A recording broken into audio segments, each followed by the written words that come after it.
The next morning, in the study room, since Li Xiulai has been reborn and given a fresh start, he decides that he needs to plan carefully for the next few years. Starting in 1998, China's economy is set to undergo a major transformation. After certain policies in 2003, housing prices will skyrocket. But there's a big problem. His family's savings aren't enough to afford a house. And without initial capital, flipping houses is impossible. Stock market investments, the internet, and technology exports. None of these are viable options right now. Even though he has been reborn, the start is still like hell mode, where he must begin everything from scratch. To turn things around and multiply his assets, capital accumulation from 1998 to 2003 is crucial. However, he doesn't have to worry too much, as he can use the information gap to offset the disadvantage of lacking starting capital. Thinking about this, he starts to laugh. Zheng Ming calls out to him, asking, "What are you thinking about? You've been acting strange since yesterday." Li Xiulai quickly covers the book, where he has written everything about the major future changes. Zheng Ming glances at it and asks, "What's the secret? 2003, 1998, finance, computers. What, are you changing majors? Isn't finance a great major? You'll be a trader." Li Xiulai shakes his head, saying, "No, I'm not planning to change my major. I'm just planning ahead for jobs since my family's situation isn't great." Zheng Ming confidently tells Li Xiulai, "With your grades, at worst, you'll get into a bank. That's a secure job. Be content." Upon hearing this, Li Xiulai remembers that in his previous life, after graduating from college, he applied for a bank job. The bank manager told him that, while he was satisfied with him, all the slots were full. Li Xiulai had really wanted to work at a bank after graduation. But back then, the recruitment process wasn't transparent. Without any connections, he was directly eliminated. Li Xiulai then says to Zheng Ming, "I think your dad is right. My parents' small business indeed has good prospects. But they think farming is easier and want to go back to it. I'm trying to figure out how to persuade them." Li Xiulai knows that Zheng Ming's dad was right. If his parents had persisted in their business in his previous life, they wouldn't have made a fortune, but they could have become moderately well off. Instead, they gave up after 3 years and returned to farming. Fortunately, the farming turned out well. His dad was clever. And while they didn't achieve significant prosperity, they were never hungry. Seeing Li Xiulai so confident, Zheng Ming says, "I'll talk to my dad and analyze the prospects. We'll use practical theories to help persuade your parents. Don't worry too much." Li Xiulai feels a wave of relief and happiness, saying, "That's great." But Zheng Ming adds, "My dad is quite busy now. The downtown restaurant we just opened isn't stable yet, and he's tied up with that." Upon hearing this, Li Xiulai remembers that in his previous life, Uncle Zheng had done well in business, but later offended someone, leading to bankruptcy. Zheng Ming disappeared after that.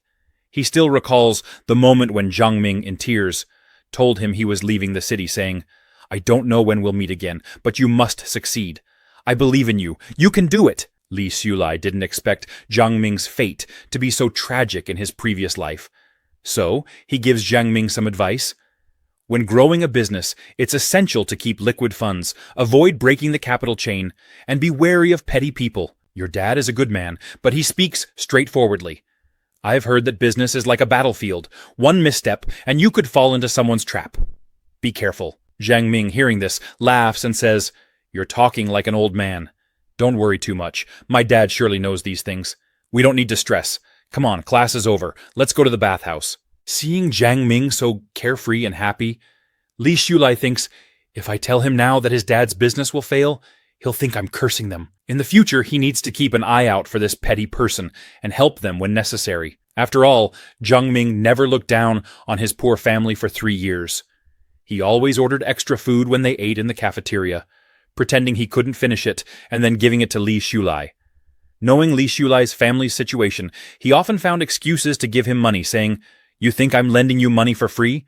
When you're rich, I'll charge you high interest." He had protected Li Xiulai so much before. Now, it was Li Xiulai's turn to protect him. Later that night, in the student bathhouse, while taking a bath, Li Xiulai was deep in thought. With my current skills and family background, standing out in the finance industry is tough. In his previous life, without a degree from a prestigious school, he couldn't find a good job after graduation. Fortunately, he had decisively switched to the computer industry. And after years of persistence and effort, He had made some achievements in programming. Now, he needed to pick up his old trade and seek opportunities in the internet sector because, in the coming years, the internet would rapidly develop and many prominent figures would emerge. As long as I seize the opportunity, I can ride on others' success and become a winner. He recalled that in 1999, Yang Feilong would establish Feilong Technology in Hangsha City, just 8 months away. Isn't this the first opportunity delivered to me? He thought. With his skills from a few years later, he'd be a top programmer now. If he could secure a position at Feilong Technology, his assets would surely multiply. Once he had accumulated initial capital, he could go further and climb higher. With this, he could not only rewrite his own destiny, but also change China's destiny, making it a dominant global power. Suddenly, he noticed that his soap had slipped from his hands. As he bent down to pick it up, he felt a sudden coolness. Turning his head back, he saw Zhang Ming standing behind him, smiling. The soap fell on the floor. "Why aren't you picking it up?" Zhang Ming asked. Li Xulai quickly stood up, without even picking up the soap. Li Xulai told Zhang Ming, "Don't speak in riddles. I'm a straightforward guy." Zhang Ming laughed, saying he was just joking. He grabbed his clothes and headed out for his shower, telling Li Xulai, "Take your time showering." But suddenly, Li Xulai noticed a golden light emerging from Zhang Ming's body. Startled, he shouted, causing Zhang Ming to turn back in surprise. "What's wrong?" Zhang Ming asked. The golden light began to flow into Li Xulai's body, leaving him in shock. What is this golden light? He wondered. Then he remembered that in his previous life, just before he died, he had seen this same golden light at the cafe. It was the same light he saw while time-traveling. Li Xulai called out to Zhang Ming, asking, "Have you noticed any golden light on you?" Zhang Ming, confused, asked, "What are you talking about? What light?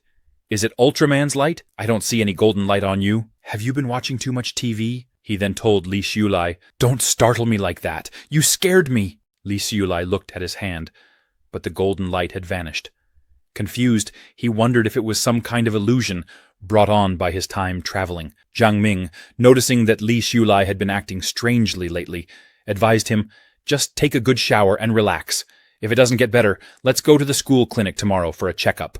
However, Li Xulai remained puzzled, still wondering what exactly the golden light was. Sometime later, at the college cafeteria, Xiaoning's friend asked her, "Have you noticed that Li Xulai hasn't been around much lately? We used to run into him all the time."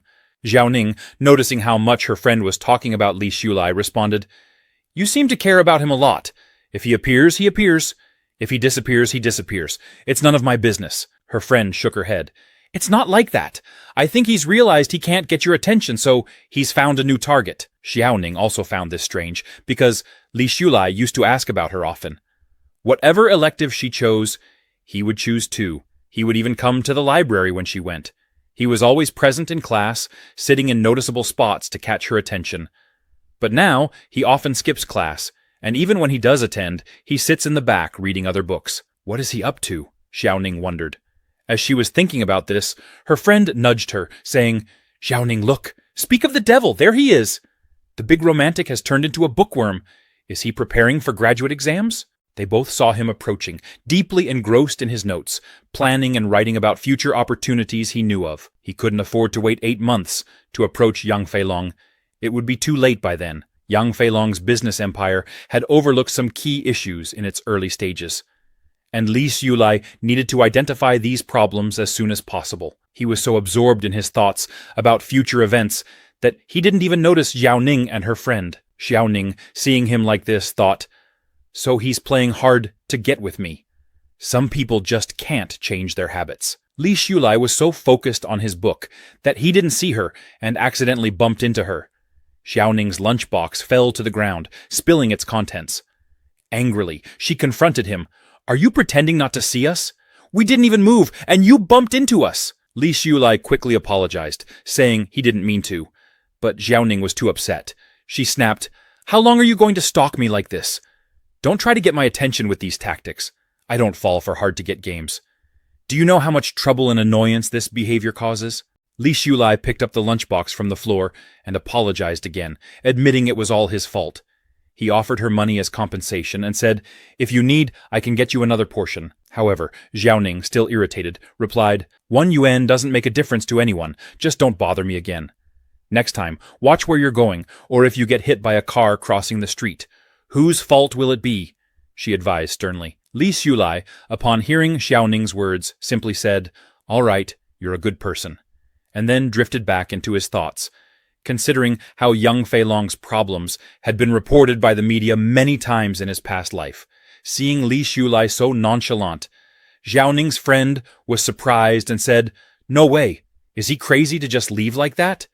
Did he not understand your sarcasm? Xiaoning was also confused, thinking, I can tell it's a hard-to-get game, but is he really still playing it?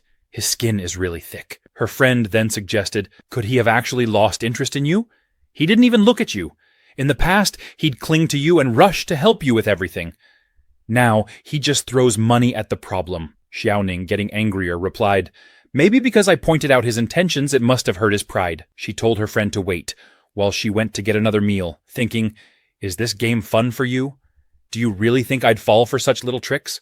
A moment later, at the cafeteria dining area, Xiaoning approached Li Xulai and said, I have something to tell you. Li Xulai, surprised, asked, what is it? Xiaoning's cheeks turned red as she started to blush, stammering, You still ask me what it is? Frustrated, she then snapped, nothing, just eat your food.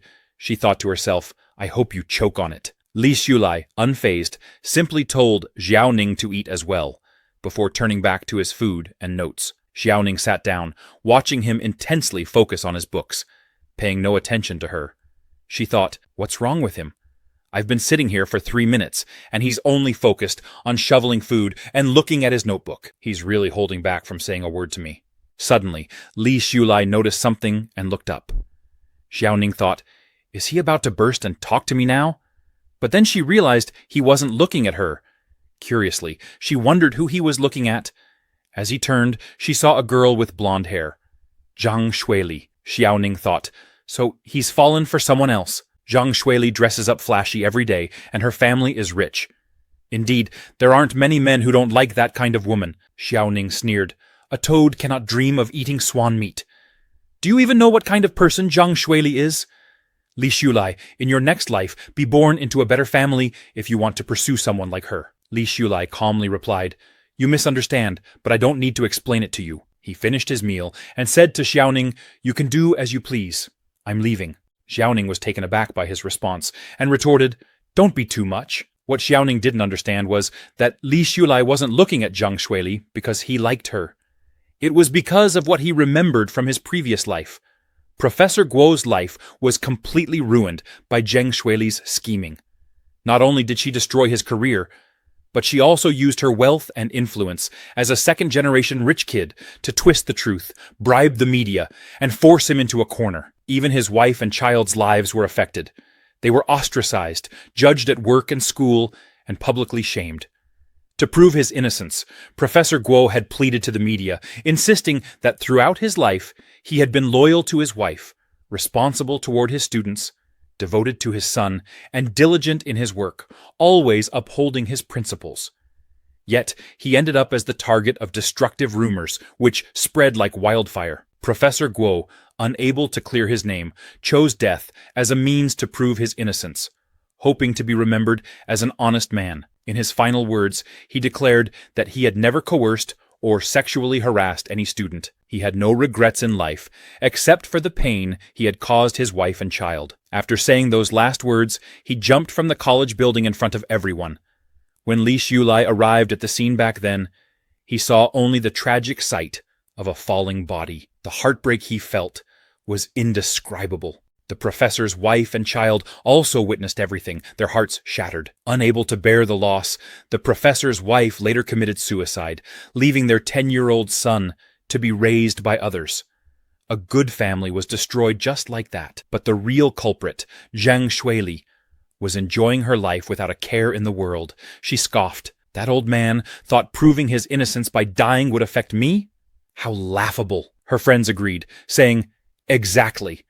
Besides, he was already old. Sooner or later, he would have died anyway.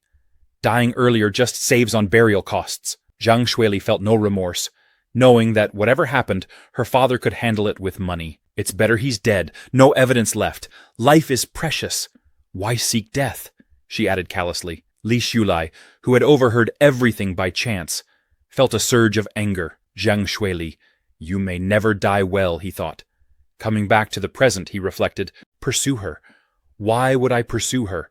Not only will I not pursue her, but I'll also make her pay for her crimes. Xiao Ning, noticing the anger on Li Shulai's face, grew frightened. Li Shulai, noticing her reaction, said, I know what you think of me.